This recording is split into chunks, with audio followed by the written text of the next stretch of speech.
Hello, welcome back to Tarot by Andy. Thank you for being here. This is my vibrational reading. Please do your own research for entertainment purposes and allegedlys. Today I'm going to do a spread on what does Doria think about Markle's win, and how does she feel about it? How does she feel about Meghan Markle's win in court? How does she truly feel about it? How does she truly feel about it? How does she truly feel about it? I'm going to turn that around. How does she truly feel about it? How does Doria feel about Meghan's win? How does she feel about Meghan's win? How does she feel about Meghan's win?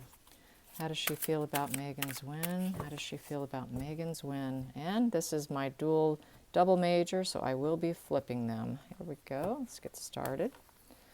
How does she feel? First card we have here is the King of Wands. Wow, she feels like she is totally in control. This is total leadership, CEO business, straightforward energy, total spotlight, being completely in control, totally the ruler. So she feels that Markle feels that she's in control. She's doing what she wants. She won. And the challenge, though, for Markle, what she feels is staying strong. Being able to control herself from within is the strength card. Is really being able to control yourself. Not so much other people, but yourself. So can she manage her own ways is what the challenge is. Will she be able to? And how long can she keep up the charade of looking like she's in control? Is that. So here we go. I'm going to put these down, and as you know, I will be flipping them as I turn them. Here we go. And so the focal point here is, though, she knows that this is the Emperor in the reverse position, that she manipulated the situation, and that she's not totally in control, although it looks like it from the public's perception, for probably mainly most people who are not into this like we are. But with the Emperor in reverse is someone who is totally inflexible and a dominator. So she knows that she bended things to her way, in essence. She truth bended things in order to become the winner and the ruler here in the situation. And that she is not a true leader. She's not a true builder, and she's not respected leadership. She's not strategic in a positive way. She's strategic in a negative way, a very negative way. So she strategized in a very negative way to become the winner. Can she control herself?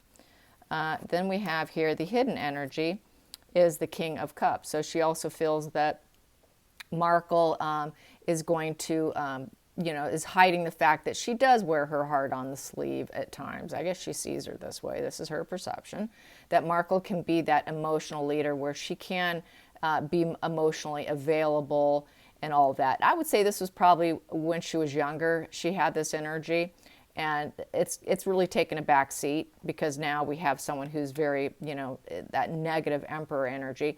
But I would say in her youth, she was this way. And it's kind of hidden and buried. More of her true self has taken a back seat, and this false self has come forward.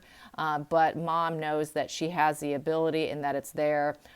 When she was younger, she felt it and experienced it, that Meghan could be a very emotional, supportive individual. She also is emotionally supportive of Markle.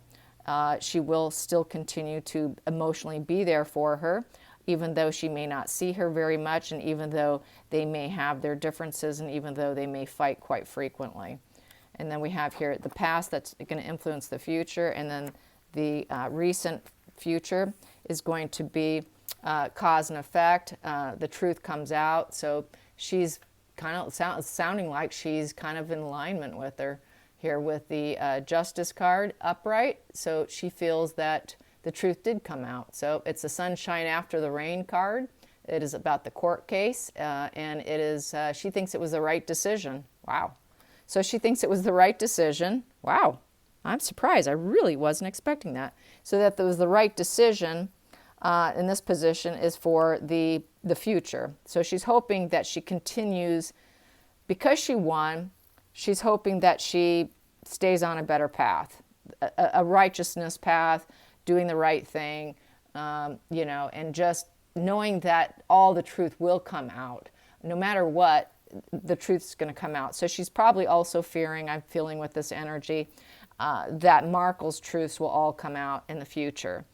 There's that potential that anything she's done in the past can come out as well. Not only in just the recent court case, but the past cases that she had, such as the one she had at the university with the bullying, and the bullying case with the royals. They're really taking their time on that. It doesn't take that long to do that, so that's something I should probably ask about in another day, why they're taking so long. But there's a lot of shadiness, I think, around her, and she just feels that truths can come out on that.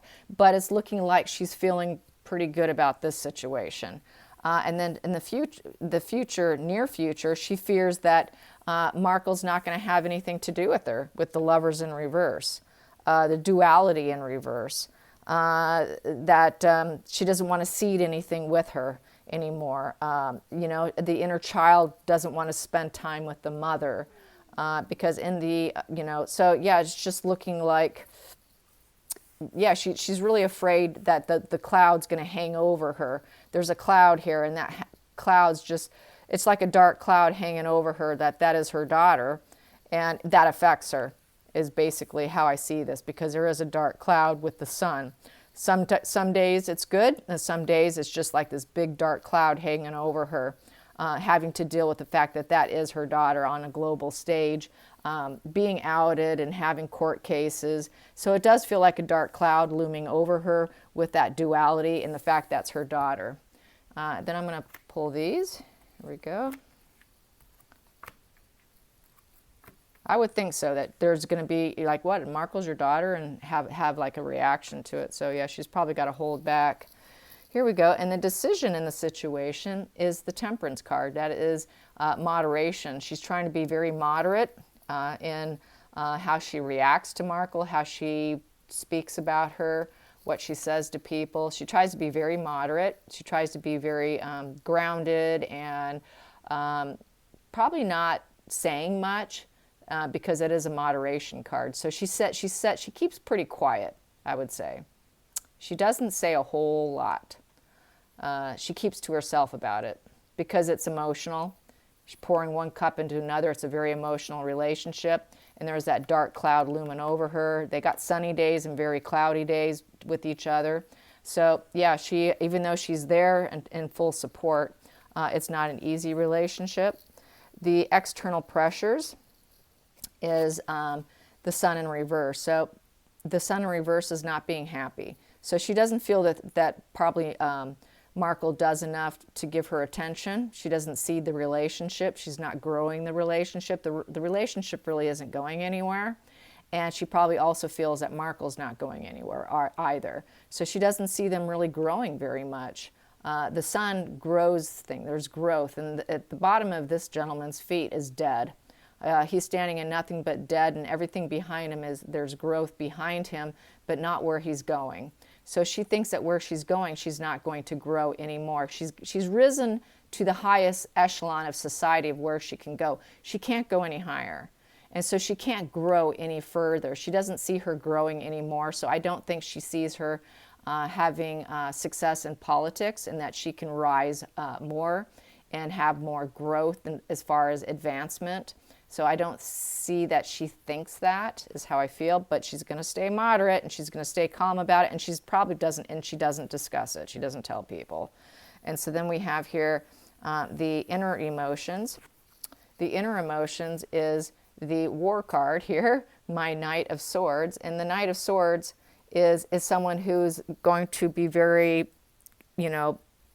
courageous. And this person, she's very courageous, and she sees Markle as very courageous. And then she sees that she's always ready for the next fight, for the next battle. She's very confrontational. If you go against her, she's ready to take you on. She'll take you on in a heartbeat. Do not tempt her. Do not taunt her, because she will come for you. kind of energy. And I will speak my words, I will speak my truth. I will do what I feel is truth. So this person's really always ready to fight, a very fighting energy. So I would say that kind of translates into their relationship. That's why we have this Lovers in reverse, why there's sunny days and very dark, cloudy days. And wondering if Meghan can actually tame herself from within, because she has a hard time controlling herself. That self-control is really difficult. She knows that, and she's just very combative. This is a very combative energy here. And then the outcome is she feels that she's very optimistic, I would say. She does have optimism that there will be some sort of completion. There will be new cycles for her. And, you know, that she will stay centered somehow, find the center of the wheel and somehow try to stay centered within herself. Because she's into yoga, I would say that she's hoping that Meghan will be the centered individual, grounded individual, stay in the center of the wheel, and hope that, you know, things go in your favor. If you stay centered, things can change for the better. And that destiny and that luck will be on your side if you stay centered. It is death and rebirth, cycles card. So it's a sort of a death and rebirth. What falls apart wasn't meant to be kind of mindset, and it didn't serve in your highest good. So it's good to let those things go. Just stay centered. Everything will work out. You know, it's very much kind of, to me, gives with this here. It has that yoga vibe to me about staying grounded. So she's hoping that Markle will somehow find a way to become a grounded individual with maturity by letting things go that doesn't serve her, and that she will be okay. So that is pretty much mom energy there, you know, with the difficult daughter, basically in a nutshell here, who likes to manipulate and has a hard time controlling her emotions. And then at the bottom of the deck, we have here Emperor. She sees Markle as being someone who's going to come to her own at some point in time. If she stays centered within the wheel and remains grounded, kind of like a yogi, then she will come to her own power. She will come to herself totally within herself, and not looking for external validation, standing in her own skin and being comfortable with it without constantly seeking other people to validate her, in essence. So it's really yogi kind of here. It really is, which is nice. That's fine, because that's really what she has done with her life. So it shouldn't be too surprising to see this. So yeah, she really sees her hoping that she's feeling that there's hope. She's feeling very hopeful for a grounded Markle, and a Markle who is responsible and respected leadership. So she's really hoping for that respected leadership position for her. At some point in time is how she feels that will unfold. So interesting. I'm going to go to the center of the deck and see what that has to say. So what we have here is the Queen of Pentacles. She knows that Markle's very obsessed with becoming very wealthy, sitting in her own abundance without someone else getting her there. But this is her goal, her aim, and she's not there yet because it's the Queen of Pentacles in reverse. So she knows that is an aim of hers at the heart of the matter. The other heart of the matter is justice in reverse, that she tends to, with the justice in reverse, this is someone who can be very dishonest and unfair. So at the heart of the matter, she knows her daughter tends to lie and manipulate, like what we got with this card here. She bended things to her favor, manipulated things to her favor, and then we have it here. So she knows her daughter should give up lying, should give up trying to bend things in her favor, and just really try and aim for that center of the wheel to be grounded so that you can come to your true self, your whole self, that young girl she knew that wore her heart on a sleeve, that true self that she buried years ago through exposure to Hollywood, narcissism, the environment, that she should just wave her white flag and surrender this narcissistic energy, which this one is, that Knight of Swords is a narcissist card. Just surrender that. Can you please just surrender it? So she wants her to surrender that, in essence, and come to her true self. and go back to her true self and drop some of this nonsense that she gets into. So it sounds very momish, you're screwing up, you need to do this, and kind of go into some correction measures here is what that sounds like. So let's get some of these cards on Doria. Let's pull some of these out. Here we go. Doria, Doria, Doria, Doria on Markle. Doria on Markle, Doria on Markle. I'm going to do some more shuffling because I haven't shuffled this. Doria on Markle, Doria and Markle. Doria and Markle, please be clear. Doria and Markle. There we go. The living room. So we have the living room. So they sit in the living room and they do hang out together. That one's sticking out, so I'm going to take it. And they go over Harry's thoughts or other men in the family's thoughts, his thoughts. So I think they talk about her marriage, about Harry and how Harry's coping and doing. And she was a social worker, so that could be part of what she's doing there and trying to help with Harry. Could be discussed chatting with Harry, really, helping Harry through his issues. That's what she did, so I could see that happening very easily.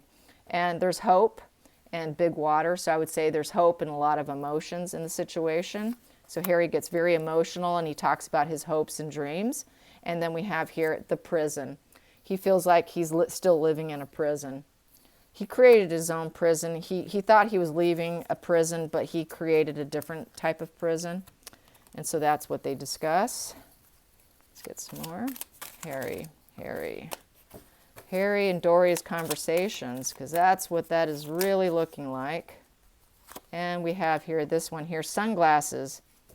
Watching, looking, stalking, gaslighting, perception, and focusing out. So he realizes he feels like he's being stalked. He feels like he's being constantly watched and looked at, being lied to. His perceptions feel like they're off. He's not sure his perception are on point. Feeling rather confused, focused out. I would say disassociation, where he's literally checking out of his own body and getting paranoid. So I would say this is a very paranoid card. So Harry has a lot of paranoia. And we also have here at the bottom of the deck, self-absorbed narcissist, one-sided relationship, and love bombing. And it is about that. In the center of the deck, what do I have here? And it is regarding the partnership, the marriage, the completion, the union, commitment. Is it going to last forever? What should we do? So discussing their marital issues. They don't get along very well. They're not of like-minded. They're not of the same yoke. They truly are not good partners, really. So let's get some here. Doria speaking with Harry is what this is coming down to, which I didn't think it was going to go this direction. So what I have here is fish. Fish represents money. I do know that. So it boils down to Harry producing enough from the family here. I know they got cut off, so that's always a dilemma. Fish is restlessness, change of focus, lost in the current. He feels completely lost in California, and he discusses that with Doria. Yeah. When it's in balance, it's adaptable and it travels well, but for the most part, he feels completely lost in the current. Nothing pleases it more than movement. He needs movement. He wants movement. Things aren't happening fast enough. There's weariness, slippery in relationships. All the possibilities out there in the vast waters, the fish becomes lost without clear goals and intentions. So he doesn't even know what he's saying and doing. He is a parrot. He is a parrot who's just parroting what she tells him to say. So he's completely lost in the current. He's restless. He doesn't know what he's even saying. He doesn't probably even comprehend what he even says, what she wants him to do and say. And the fish, in order to be at peace, that fish, the calmness of the fish, the moon softens the soul of the fish, it says, so full moons are good for the fish. But the fish is totally lost without clear intentions. Without the clear intentions of where they're going, what they're doing. They change so much. They've changed so much that Harry's just utterly confused because he's always been guided, as we know. He's always had very clear directions, very, very clear, concise directions. And it feels too, everything's too open for him, and trying to find their own path. And he's not hanging with it too well, you guys. He just isn't hanging because he's paranoid. His perceptions might be off. I think he's checking out, that disassociation, the paranoia. I'm being watched. Everyone's looking at me. It's not going well, the marriage. He's realizing she's a narcissist, or am I a narcissist too, by going along with this. Fish also represents money, being lost in the current, talking to Doria about the whole situation. So yeah, he's like a lost puppy. In essence, he feels like a lost puppy. Definitely. And so that is what goes on with Doria. And Doria is a supportive mother, but no, she has a difficult daughter. So, and she's still going to be there. But yeah, she just hopes that she comes to her own and balance herself out and becomes the daughter that she had hoped that she had always would have. She's not super thrilled, but she's still there. Hope you enjoyed this. Thanks for watching, you guys. Bye.